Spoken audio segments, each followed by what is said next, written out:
What's up, everyone? I'm Kevin. This is the In My Head podcast. Thanks so much for checking out this episode. If you want to support our podcast, if you're watching this on YouTube or you're not, go to our YouTube page, subscribe, like, hit the bell notification to get notified when we do new videos. That would really help us out a lot. We'd start popping up on people's searches and suggested pages, and it will just help this information get out to more people.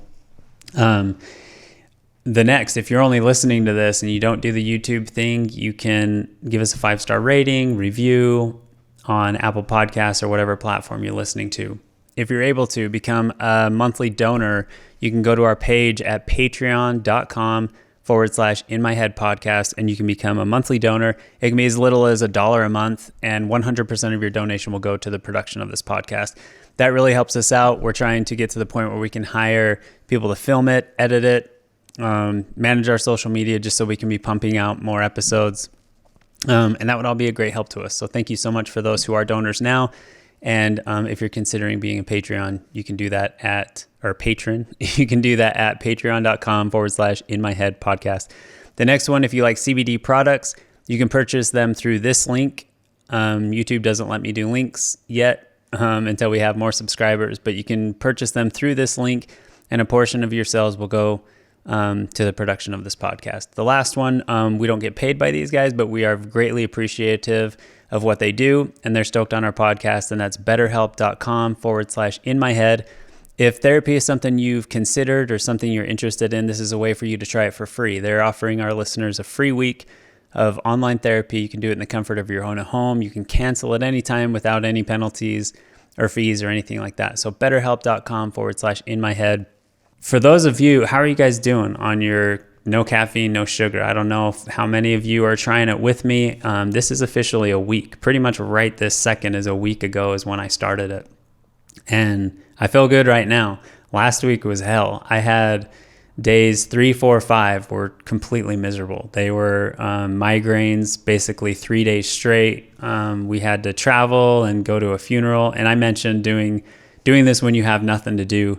I kind of chose the wrong time to do it. And I also mentioned weaning off of caffeine and sugar before you jump into a challenge. I did the opposite. I ramped up. I'm like, oh man, I'm not going to have coffee for 30 days. And so I ramped up, and it just made it so much worse.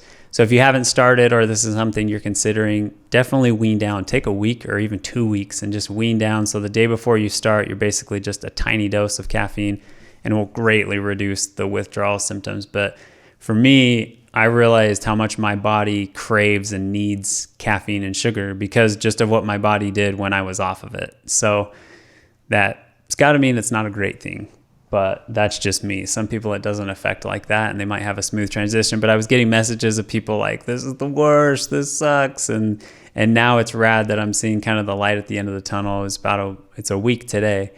But yeah, I've noticed my energy leveling out. The migraines are less and less and less. I kind of get a headache towards the end of the day still, like I did yesterday. I went the whole day without a migraine, was pumped. And then towards the end of the day, I kind of started getting like a low-grade headache. But it's awesome. I'm already seeing the benefits of it. So I'm excited to do 13 more days of this. Is that right? No, 23 more days. Oh, gosh. So, yeah. But I'm excited because I have noticed like my energy leveling out. I get tired at a normal time. I sleep pretty well, wake up early. And so it's just rad. I just love doing challenges that are hard for me. I think it's good for us to do hard things, push ourselves, and realize that we can do hard things. Even if it seems silly to somebody, it's just caffeine and sugar. But it like threw me for a loop. It was a brutal weekend. And I'm glad that part of it is over at least. So, if you're doing it with me, good luck. If you're not, you're probably smarter than all of us, but it's been fun. It's been fun to kind of chat with people. If you need encouragement, hit me up. We could do a Zoom call and do a run together or whatever. We could sip our water, our sparkling tea. I don't know, whatever. Doesn't have caffeine in it or sugar. And so, guys, I'm pumped for today. I'm pumped for the episode we're doing. I had my new good friend Alexia Thorpe on, and she runs an Instagram page called Not So Secret Diary of Anxiety. In fact, I'll pop it up right now. This is it. Look how fancy we are. We got this new thing that helps us switch back and forth. But this is Alexia's page. called Not So Secret Diary of Anxiety. And she just does these rad posts all about anxiety and these rad little graphics that are educational. She does these little videos talking about how to combat anxiety and just so many great things, man. I'm just pumped on what she's doing. And I was so stoked to have her on the podcast. I had a great conversation with her. So she shares how she's kind of dealt with anxiety most of her life, and then officially in February got an actual diagnosis of general anxiety disorder and panic disorder as well. And she shares tips. She shares why she started her Instagram page, and she shares how starting that has kind of opened up this community of people to feel comfortable talking about it. So that's what I'm all about here. I told her on the podcast, I wish I would have caught that vision years and years ago. I've had it most of my life, but dealt with it severely over the last 10 years. And I just wish right at the start I would have opened up more about it to people outside my family even. But I think you're just scared and you don't even know what it is. You're still assuming it's like a physical problem going on with your body. And so we talk about that, how opening it up, it almost instantly opens up this connection of people sharing love with you, and also open your eyes to people. She shared that 1 in 4 people deal with anxiety on some level or mental health issues on some level. So literally it's a lot of people, even within your tight circle, that are dealing with it that probably aren't talking to you about it. So it was really eye-opening for me, and I had a great conversation with her. I appreciate what Alexia is doing and putting herself out there, because it's not very comfortable most of the time. But she's obviously had a good reception to this, and it's helping a lot of people. So I hope you enjoy the conversation we had. I'm really grateful to Alexia for taking her time. Go to her Instagram. It's Not So Secret Diary of Anxiety. Give her a shout out. You probably find tons of resources there that are helpful, or that you could share with a loved one who is suffering with a mental illness of some kind. So thank you, Alexia, and I really appreciate your time. So welcome, Alexia, to the podcast. In My Head is a free-form discussion podcast where we talk about issues of mental and physical health and well-being. This is not meant to be a diagnosis or treatment plan, but rather a place to share real stories and insights from professionals and people who have or are battling mental illness. We hope to create a community where people feel comfortable and happy with who they are. Hopefully this is helpful for you, and please share it with others. Thanks for listening. Okay, so 3, 2, 1. What's up, Alexia? How are you doing? Good. How are you? Doing great. Thank you so much for joining me on the podcast. And I've been a big fan of following your Instagram for a long time. It's given me a lot of inspiration. So I'm grateful to have you here today. Thank you. Thank you so much. Yeah. So maybe, like we said, I'll do like a little background, but maybe just I kind of connected with you because I followed your Instagram for a while, and I've been inspired by your posts that you've done and all of those things. And it's just given me a lot of inspiration, especially on ways that I can connect with people about anxiety and depression. So maybe you could give a quick background of what led you to start this Instagram page, maybe your history with mental health as a whole, and then we'll go from there. Yeah, absolutely. So my history, I would imagine, is quite like most people. I don't think everyone is born with severe anxiety. I think it's something that you kind of unfortunately grow into, whether at a young age or at an older age. I have always been quite an anxious person, but I never experienced the level of anxiety that I did until I was about 20 years old. And that was kind of in the midst of college and, big life changes. And I don't know. I think maybe everything just hit me. I think there might be a genetic component in there. And, it was a different level of anxiety that I had ever experienced. It was not something that, could be, gone through exercise or breathing or anything like that. It was debilitating and I couldn't function. And it gave a whole new meaning to the word anxiety. Right. While dealing with anxiety, to this level, I felt super alone because I just felt like a lot of people don't talk about this level of anxiety.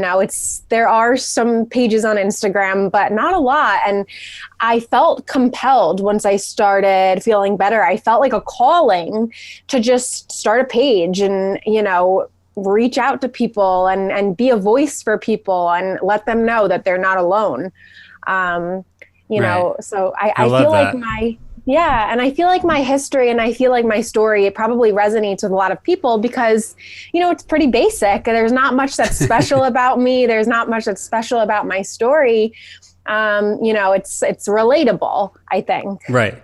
Well, and I think that's the biggest thing is the relatability to it. And so I think when I first kind of went down this mental health journey or whatever you want to call it, everybody just feels alone in it. So that's the thing is you're like, I'm the only one, like no one in my immediate circle has ever talked about this. So I'm obviously in this alone.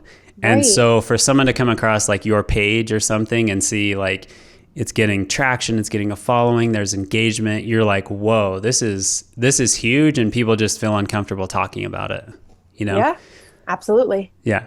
So, I can't remember, did you say this is kind of something you recognized in yourself over like as super young or? Yeah. I mean, I think I've always been an anxious person, always kind of overthinking things and wondering, did I say something wrong? Or, did those people like me? Yeah. I never thought that was like different than what anyone else experienced. I thought everyone was just like that.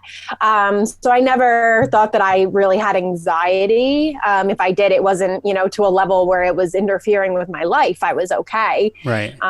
So yeah, it wasn't until like that college point and even like my post-grad when I was in my graduate program, and I had so many responsibilities and so much pulling me in different directions that I think it was just like my breaking point kind of. And it was a new level of anxiety that I did not know existed. So I wouldn't really call what I experienced before that anxiety. I would just call that nervousness maybe. Right. If it was anxiety, it was very high functioning.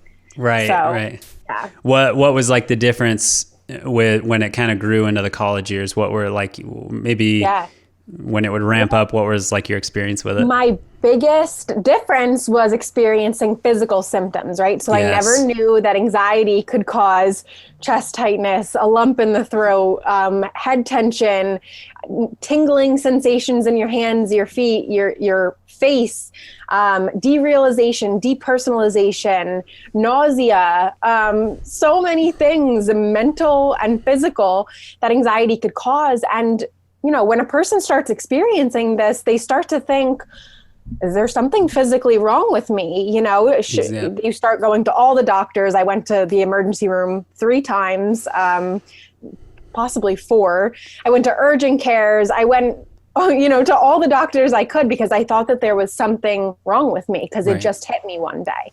So I and you're thinking there's no way that like, because I remember even having people be like, I think it might be anxiety. And I'm like, there's no way. That makes no sense because anxiety is all mental and And I say all the time, I think there's almost something about you that wants it to be like not anxiety, right? Because then you have a quick fix. So you have, some type of medication or, I don't know, something that you could fix it overnight. But anxiety, it takes work. You can't fix it overnight. Even with medication, it does take weeks or months for that medication to start working with those chemicals in your brain. So it's a process, and it kind of like is like, oh geez, like I have this debilitating level of anxiety. Now what do I do? Because it's not talked about like, healing a broken leg. It's not talked about like, how do I get over, a cold? It's not that normalized. So it's different to deal with. Right. Yeah, you were probably like me when you went to the ER. I remember just, as weird as it sounds, I almost just wanted them to be like, oh, like we found this little thing and we're going to remove it and then you'll be fine. Or like we did some blood work and found there's something interrupting, and once that's gone, you'll be totally back to normal. Yeah, I was convinced that I had a thyroid problem. Yeah. Did all the different types of blood work, did like x-rays and oh gosh, and there's nothing there. But I was hoping I could just be put on a thyroid medication and all my nervousness and my agitation would be gone, but nope. Yeah, and you spend so much time like what almost turned me into a hypochondriac because I would have like a new symptom almost weekly. Like I would just all of a sudden have joint pain and be like, joint pain, and of course it pulls up, when you look it up, it pulls up the worst possible scenarios. So I'd be like, dude, I think I might have this issue. I might have this issue. And then you go down that rabbit hole, but then you realize a lot of these diseases have similar symptoms. So then you're kind of just left more confused than ever. So yeah, the internet is not our friend when it comes to anxiety. Yeah, not good. Yeah. It will always tell you that it's something more, and it will make the anxiety worse. Yeah, 100%. Definitely. So what I think you told me maybe February was when you got to a point and it was a literal like diagnosis, and this is almost when you accepted it fully as a general anxiety disorder, maybe? Yeah, it was generalized anxiety disorder. It was also panic disorder because I was having, multiple panic attacks a day. But I do remember just one scenario of, it was a Saturday night. I've always enjoyed going out with my friends. And we had went out to a bar a Saturday night. I believe it was in late January. And I had to leave. I left because the music was loud. It was overpowering. I couldn't focus. My derealization was so thick. It felt like I was in a dream. And I had, chest pressure, and everyone was talking at once. And it was almost like a feeling of just like it was just too much. So I left, and I was like, okay, this is a problem because it's now interfering with my life, and it's now interfering with the things I like to do and the person I, like to be or want to be. Right. So that's when I went out and I went to a psychiatrist, and, he told me, it's definitely generalizing anxiety disorder. Sounds like panic disorder because you're having multiple panic attacks a day. And it interferes with your ability to work, with your ability to socialize. So, at this point is the point when you do start looking at remedies, right? Medication, therapy, coaching, you can go through all of them and find the one that's best for you. And that's what I started to do. Is there anything you started trying where you're immediately like, this isn't going to work for me? Or, cause I feel like everybody just tries like tons of things and then they kind of find their own customized groove. Yeah. So for me, I would say meditation. I know it's like really big in the community. A lot of people love it. So I believe that it works, but I was always told by my therapist, meditate, meditate, meditate. And I think it was because of my derealization. It threw me like further into the cycle. It made me more hyper-focused on my feelings and my thoughts. Yeah. And it actually made my anxiety worse.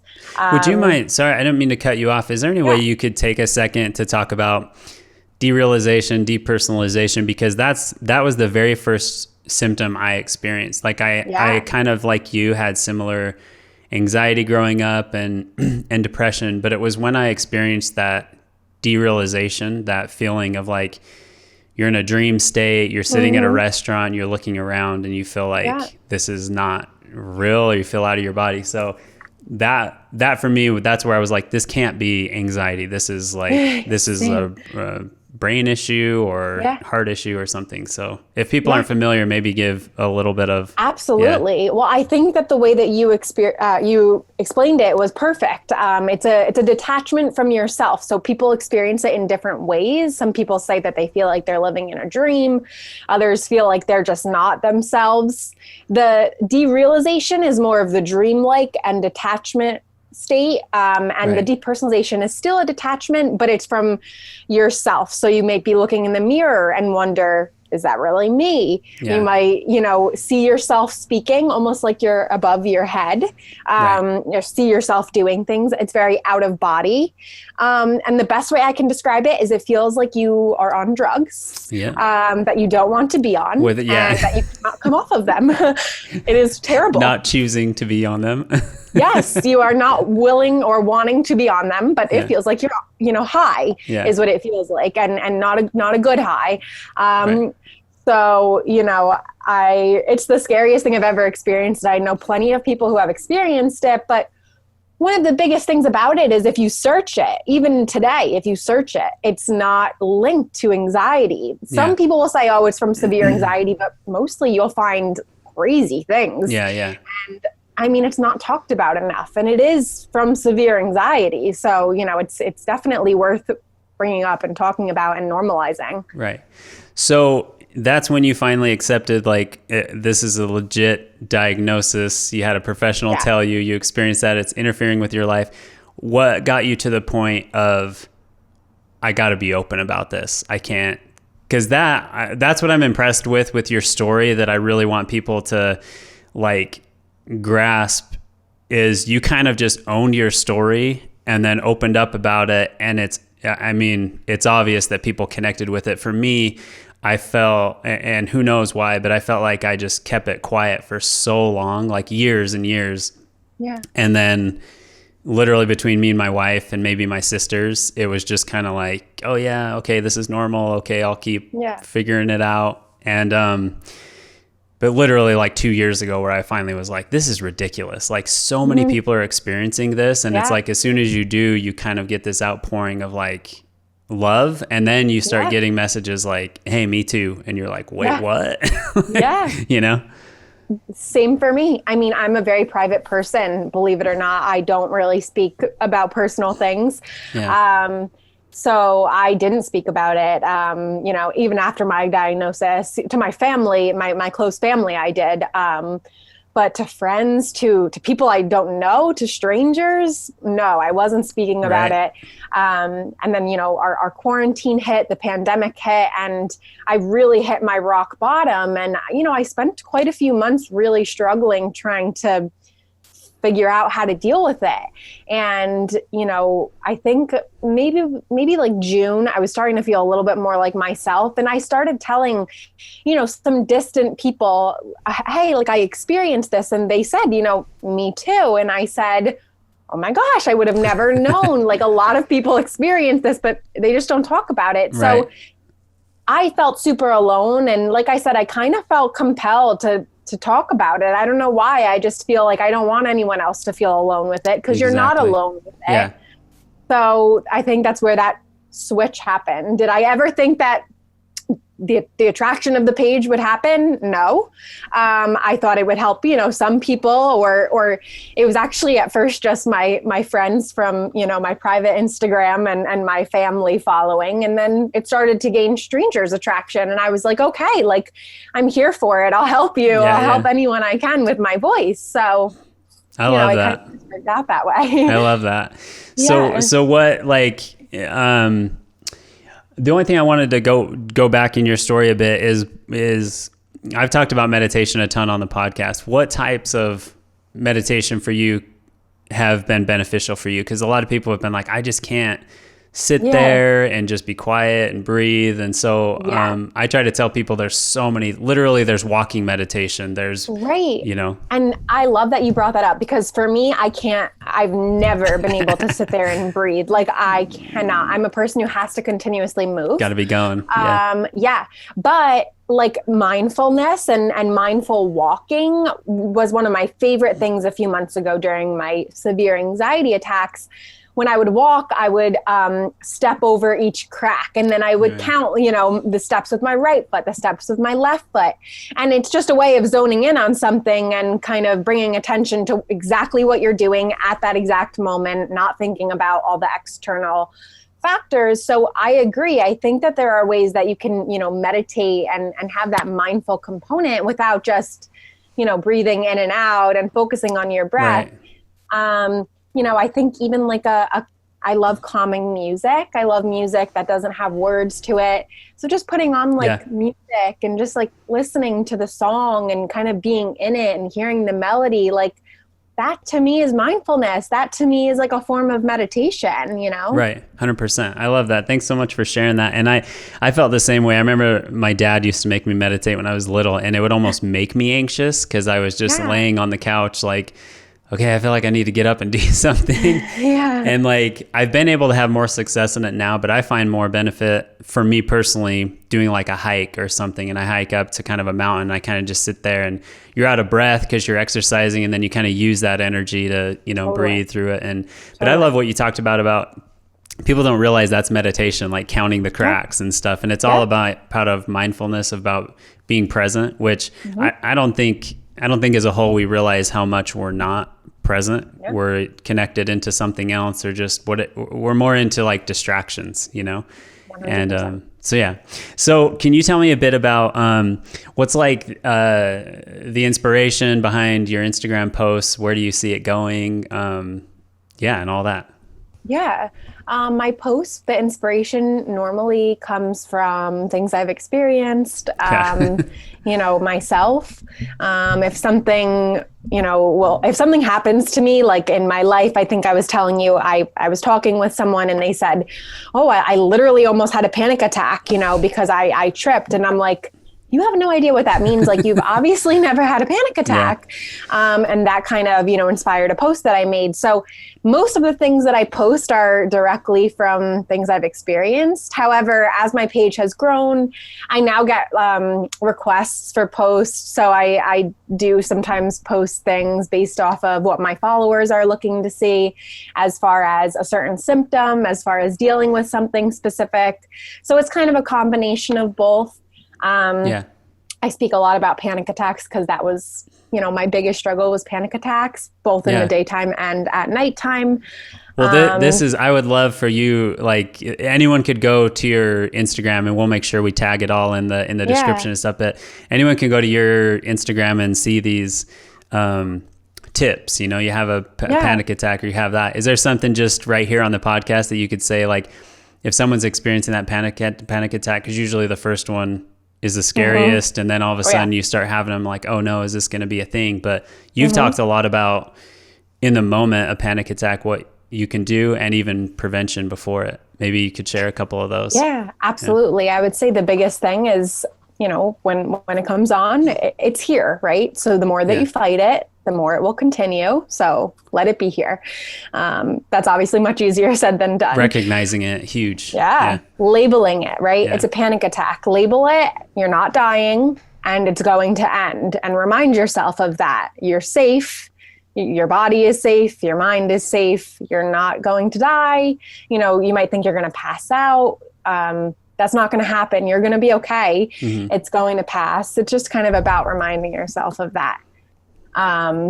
So, I think that's the biggest thing. And then of course there's other things that you can do to calm your body. So I posted a reel not too long ago, about, I love that one. A lot of people liked it. It got a lot of recognition and, opening your chest, the 4-7-8 breathing, there's, visualizing your favorite place, kind of taking yourself out of the scary moment.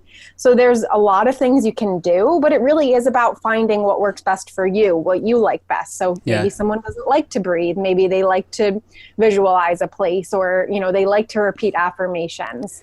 It's just practice. Yeah, for sure. And what I love about yours too is it educates to what is actually happening in a panic attack. A lot of people feel like they're going to pass out. So they're like, I need to breathe more. I need to like breathe in more because they feel like they're not breathing, where it's actually the opposite. That 4-7-8 breathing is what kind of brings carbon dioxide back in and calms you down. And because your blood pressure is actually up when you are having high anxiety or a panic attack, and you pass out when you have low blood pressure. So it's a super big misconception that you'll pass out, from anxiety. It's probably just because you're dizzy and, off kiltered, unbalanced, which is normal. Yeah. But the likelihood that you'll pass out is low. Yeah. So. Yeah. So man, that's awesome. I appreciate you sharing that. And honestly, like anyone listening, going to Alexia's page, you'll see so many of these rad tips. And that's what I love about it. I remember stumbling upon it. You ever do that where you're on kind of like the discover page? And I think yours like showed up for me just knowing like, oh, you'll love this for sure. Cause you're, and like yours started popping up. Then I followed you and I was just like, this is so rad. Like, I just love the tips, the education, the connection. And that's what's been really inspirational to me about your page. So thank you. I try to make it a place for there to be, tips and techniques, but I also try to make it a place where our voices are heard, right? Like, we're only so much as people, but when we come together, we are a force. So if we can all like things and put them out there and repost things, then we're unstoppable. So where do you see it going, or what do you hope to, I feel like you're already accomplishing what is fantastic about it, and that's raising awareness and having people come to it and be grateful for it. Just the fact that stuff like this is on Instagram, I think people come to and they're like, it's like a sigh of relief. Like it's not, because sometimes you can scroll through Instagram and it's just overwhelming. You compare yourself to other people, but when someone comes to somebody being genuine, my wife and I were just talking about this. I think people connect with authenticity more than anything. And when you see it, authenticity on Instagram, it's so comforting and like a breath of fresh air. Like, oh, finally someone just being real with what their struggles are and how to overcome it, you know? Absolutely. I strive to have authentic positivity. I want to encourage everyone that we can do it and we can get there without being unrealistic, because social media has a lot of toxic positivity. You can never cry. You can never break down. You always have to be strong. You always have to be positive, good vibes only. And it's just it's so not true. good. No, yeah. It's just not healthy. That's not normal. That's not humanly possible. We are emotional creatures. We should cry when we need to, and it's okay to feel alone. But for my page, I just hope to reach as many people as I can. And for the genuine, feeling that I just want to help. I just want to share, my story. I want people to be able to share their stories on my page. Yeah. Connect with one another, connect with me, know that they're not alone. And then I also, of course, want to end the stigma. I mean, I think that's one of my biggest goals, right? Like as an individual, I'm tired of, being labeled as lazy or rude or unmotivated when I'm struggling with my mental health. Like, this is something that's much bigger than any of those labels. Right. So I think we need mental health advocates, and, I think we need to all speak up and end that stigma. Yeah, I agree 100%. Thanks so much for sharing that. And is there anything, the only thing I just wanted to say is there anything that you would offer to people that has helped you the most? I know you've talked about meditation, you've talked about opening up.